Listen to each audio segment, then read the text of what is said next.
దాదా, dental treatments అంత costly ఎందుకు? పళ్ళు పాడవక ముందే ఆపలేమా? చాలా మంచి ప్రశ్న నాన్న. నిజానికి డెంటల్ ట్రీట్మెంట్స్ కాస్ట్లీ అవడానికి కారణం ప్రాబ్లం కాదు, ప్రివెన్షన్ ని నెగ్లెక్ట్ చేయడమే. పళ్ళను హెల్దీగా ఉంచాలంటే నేను సజెస్ట్ చేసేవి ఇవి. రెగ్యులర్ క్యావిటీ ప్రొటెక్షన్ కోసం 1000 ppm ఫ్లోరైడ్ టూత్ పేస్ట్ అయినా, కోల్గేట్ స్ట్రాంగ్ టీత్ గానీ, ఓరల్ బి కంప్లీట్ కేర్ గానీ, లేదా పెప్సిడెంట్ జెర్మిచెక్ గానీ బెస్ట్ ఆప్షన్స్.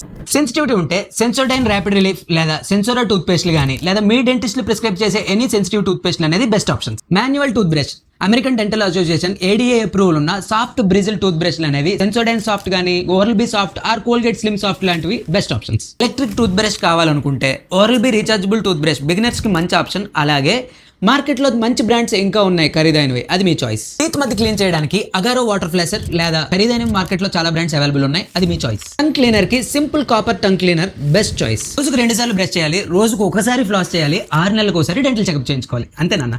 అంటే దాదా, పళ్ళు కాపాడుకోవడం చీప్, నెగ్లెక్ట్ కాస్ట్లీ అన్నమాట.